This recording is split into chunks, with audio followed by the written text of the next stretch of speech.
Hi, I'm Aaron Krahling. Welcome to the Southside Blueprint, the show about buying, building, and thriving in Southern Maryland, brought to you by the Southside Group Real Estate. Today we're talking mortgages with Emily Johnson from Waterstone Mortgage. So, Emily, thanks for being here. Thanks for having me.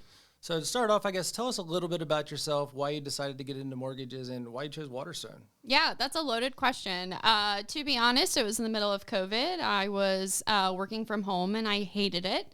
I don't do well being isolated, so I got into the mortgage business, which allowed me to interact with a bunch of different people, get to know them. So I started as an assistant, and then I learned the business and decided to go out on my own as a loan officer, and I haven't looked back since. Gotcha. Okay, so what makes you different than the rest of the lenders out here? Also a loaded question, but I would little just say self-promotion here. Right. I would say my communication style is the biggest thing, availability, and then also just being here to help people understanding their long-term financial goals, not just, hey, let's get you into a house to make a loan. Let's figure out what's going to work for you and your family, not right now, but also in the long run. So That's cool. So I know before we started recording, you had mentioned that you have a different background, I guess, than most or whatever. So what did you do previously, I guess, prior to writing mortgages and things like that you think helps complement you into what you're doing today? Yeah, I have a large background in customer service, waiting tables. I also worked at an assisted living community doing marketing there. So that's where my marketing and sales background really came from. I also have a degree in marketing. So that's kind of how it all started. I have a soft place for, senior citizens. I love helping them. So when I get older clientele, I just love it. But yeah, that's kind of how I started. They usually have more money saved up too. Yeah. So. Not always. Not always. Very true. That's true. So we'll get into the mortgage part. So we deal with a lot of clients that are looking to buy houses, obviously, and that's why we have you here. So if somebody's looking to get into the process, how do they start? What's the best thing they can do in the next, say, 30, 60, 90 days to really get a head start on this? Yeah, let's just have a conversation. See where you're at currently with your credit, where you're at with your savings, and where you're at with your budget. A lot of people come to me and they have no idea how much they can afford per month.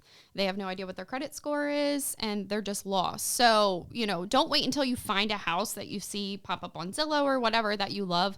Let's talk about it first and make a plan. We need to make sure that you are living comfortably between your mortgage payment, your groceries, your gas, all those types of things. Also, don't rely on Credit Karma because she ain't true. She's lying to you. So let's actually have an idea as to what your score is and make a plan before you lose out on the house that you love. So just because you can approve them for $7,000 a month, maybe they shouldn't spend that? Correct. It's a funny side note here. So we were diving into the whole Credit Karma thing the other day, and it was interesting to really peel back the layers of their business model. And their whole business model really is around trying to sell you either installment loans or selling you credit cards. Mm-hmm. And so their whole algorithm, or what their credit score is really defined around, I guess, boosting confidence around people so that they apply for a credit card. So, yeah, everybody wants to feel good about themselves. Yeah, so it's kind of wild to see that or whatever. But I mean, certainly that. You said something, Emily, that I thought was good, and something that I speak to the agents about and our clients about all the time is, we talk about a month, oh, this house is $500,000, okay? But for the average consumer, right? And I think a little bit in our industry, we are very naive to think that a consumer understands our lingo or our acronyms or, what this means in our business or what we do on a daily basis. But the average consumer really digests things more so in a monthly payment standpoint, right? Mm-hmm. So, the sales price of the house means nothing. It's going to matter what can I afford or what can I afford comfortably, because most Americans, let's face it, most Americans are really living month to month. I mean, they are really living paycheck to paycheck, month to month. I will say that we do find, surprisingly, that a lot of people are investing into retirement plans and things like that. Maybe sometimes a little too much because it really squeezes down what they can do and what they can afford. But they are investing in the future, which is awesome and excellent. But what we find is that most people, when you can break it down to them and digest it from a monthly payment standpoint, it really clicks for people because they say, oh, well, I'm already paying that now a month. I'm already paying that in rent, or, yeah, you know what, if I just stop the Grubhub or I just stop the whatever, all the subscriptions or whatever, I can afford the house comfortably or whatever. So when you're talking to somebody and you're having a conversation around that, what are things that you're helping them understand? Or I guess, what are some of the biggest misconceptions that you hear when you're talking to somebody because we see it too, where somebody thinks that they can't buy a home or they wouldn't be pre-approved or there's no way for them to be able to buy a house. And then all of a sudden you have a conversation with them or, and then all of a sudden it clicks or whatever. So, I mean, what are some of like the biggest misconceptions that you hear? I think the biggest one we all hear is, well, I don't have 20% down. Sure. Which I know we're going to talk about that later, but that's Yeah. a myth. You don't need that. If you're a first-time home buyer, you can put 3% down or 3.5%. So that's always an option. Yeah. The next one I would say is my cash to close. Like they don't understand the difference between a down payment and a cash to close. So while they think that they may have their down payment saved, they're like, but wait, what do you mean closing costs? I have to pay closing costs? Sure. So understanding that it is two separate costs, so two different things that you would have to pay for, or we can get seller assistance or down payment assistance program to help with those. So that's the biggest thing. Can you talk about the down payment assistance for a second? What does that look like and who qualifies for that? Yeah, so here in the state of Maryland, one of our favorite programs is the Maryland Mortgage Program. They provide down payment assistance for 3%, 4%, or 5% of the loan amount. If you are within a certain income bracket, you can qualify for 6%. Now, keep in mind, the Maryland Mortgage Program is not free money. It is money that the buyer has to pay back when they either refinance or sell their house. I tell buyers, as long as you plan on staying in your house for about 3 years, you'll make that money back up in instant equity, which is nice. But as long as you're within a certain income bracket, which it does go by county, and then you are within a certain asset requirement, you can qualify for the Maryland Mortgage Program. Typically, you have to be a first-time home buyer, and the state of Maryland qualifies or classifies someone as a first-time home buyer as long as you have not owned a property or been on the deed of a home within the past 3 years. So say you bought a house, 8 years ago with a spouse, you guys have since separated and you've been renting since then, you qualify as a first-time home buyer again.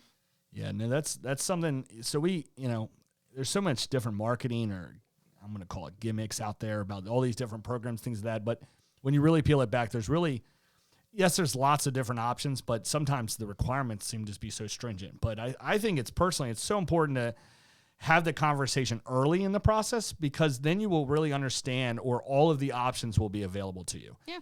And it's amazing to me, when somebody starts the journey early and they speak to a lender early in the process, it's such an easier transaction, not necessarily because the actual deal of the house is that, but they're just so much more informed and they really have a good understanding. Because I know when we go to sell a lot of people's houses, and let's say they bought a house 3, 4, or 5 years ago, now they're going to sell a house, we find that we have to re-educate them most of the time, because they feel like during the first transaction, there was so many moving parts. There was so much information that was thrown at to them. They had no idea who the lender was that they hired or whatever, because they were recommended by their agent or by a friend or whatever. And then they were just kind of shuffled through the transaction or whatever. And so we find out that a lot of the educating happens also on it's kind of the second purchase too, where now they're informed, they're educated, they've already gone through the process. Now they want to be even more educated or understand the process even more, because now they want to make sure that, hey, any of the issues that I ran into the first time, I'm not going to run into them on the second time. Yeah. So if you were talking to somebody that was looking to sell a house and buy another house, what would you recommend to them, or what's important for them?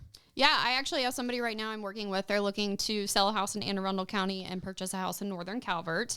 They are about 8 months out from selling. So the agent said, hey, let's just touch base with Emily and kind of see where you're at. So let's get an idea of what your net proceeds are going to be. So let's factor in, buyer and seller agent commission. Let's factor in you paying, full seller help. Let's do worst case scenario. Okay, if we have that amount of money, what can we apply to the new loan? What can you roll over so that way you're not getting taxed for any proceeds or anything like that? Let's see what we can do to apply those assets into the new home to make you as comfortable as possible. And let's plan for worst case scenario. Sure. Yeah, That's the whole 1031 thing? Mm-hmm. Okay, gotcha. Yeah. What are you talking about, a 1031 exchange? Yeah, rolling the proceeds over. Well, that's like rental, right? Yeah. So that would be more so like if somebody is looking to, they have to buy like investment property. Yeah, exactly. Yeah. So it's for that, and it's more or less you're deferring the taxes to the next one because you're able to buy the investment property. And you can be hit with like capital gains if you are to like sell your primary and you don't roll that into a new house. You get hit with capital gains taxes. Gotcha. Yeah, okay. So I mean, even more of a reason why you would really want to have these conversations from the very beginning, because there's so much to go involved into it. I mean, there is, and one of the things that we talk about too with a lot of the sellers that are, selling and buying or things like that, especially if they're staying local, is we like to have a lot of the conversations around, do you potentially make this into a rental, an investment property for yourself, you know? And so, I mean, it doesn't work for everybody, but it's something that I feel like needs to be put on the table for people too, because there are ways for you to make that or supplement that into an investment property and not to have it negatively impact you for purchasing the other house. And so, I mean, there's lots of different things to that, but I know that's kind of a stigma or whatever, because of course, you know, most real estate agents, the first thing we go to is like, hey, let's sell the house. But I think it's due. I mean, we got to look at the whole plan, you know. I mean, especially if it's going to cash flow, maybe it's an investment now. It's going to help out.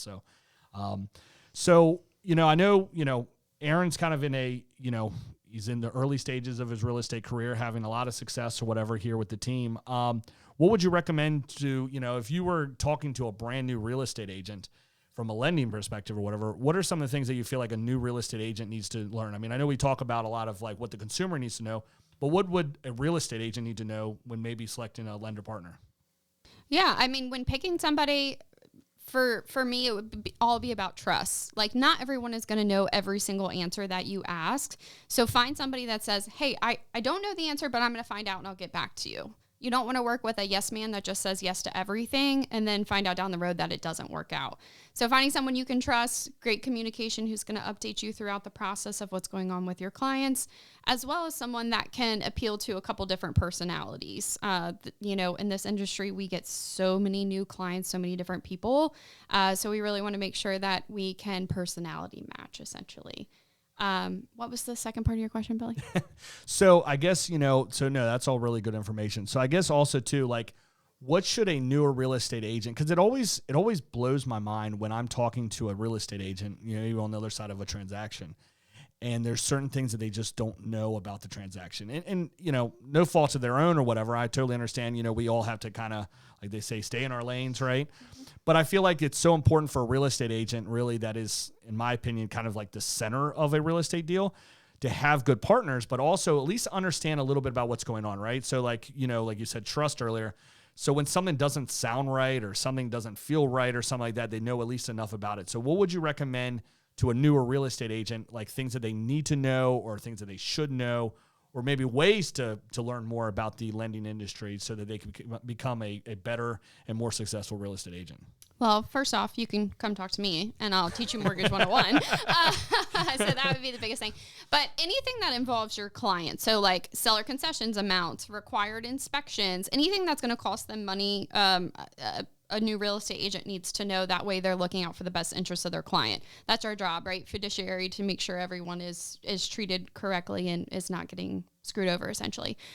So that would be my biggest suggestion. So when I meet with new real estate agents, I always just tell them, I want to give you enough information to make you dangerous, but not to make you the expert. Because if you're the expert, why am I here? What's my job? Sure. So let's make sure that you understand, you know, things that are incorporated in the contract that are going to affect your client. Let's know about like basic credit score, and let's know the different loan types and, you know, what is going to make them qualify for those different loan types and how it applies to each property that they're interested in. Sure. That's good. So. All right, so you had talked about first-time home buyer help earlier. So I just have a question that parlays into that. So with the closing costs, you know, first off, what ballpark should buyers expect? And then realistic places to save, and then really does that first-time home buyer, does it help with closing costs also, or just the purchase price? Yeah, so the Maryland Mortgage Program assistance, while it is called down payment assistance, it can be applied toward your down payment and your closing cost. So, you know, say you are getting 5% help, 3 of that is going towards your down payment, then you have 2% to go towards your cash to close. For closing costs, kind of what to expect these days, I'd say about 5% of the sales price is typically what you're looking at. Some things that are included in your cash to close or your closing costs are going to be lender fees, title fees, recordation and county fees to record the deed. It's going to be a survey cost, your escrows, your prepaids, all those kind of things. And we can dive into what those mean later. But so that's kind of everything that goes into. Now, a big thing that is, you know, drives up your closing costs are going to be points. So to explain kind of what points are, you can pay points up front to buy down your interest rate for the life of the loan. You can't do it on Maryland Mortgage Program, but a standard loan you can. 1 point equals 1% of the loan amount. So when you are getting an itemized fee worksheet, first of all, if you don't get an itemized fee worksheet from your lender, you got to go somewhere else. Don't talk to them. Red flag. Don't talk to them. Go somewhere else. Danger, little Robinson. So take a look at the itemized fee worksheet and see, okay, how many points am I being charged for this low interest rate? Okay. Because the points is what is going to drive up your cash to close. Now, if you're getting seller concessions to pay for those points, it kind of offsets it a little bit.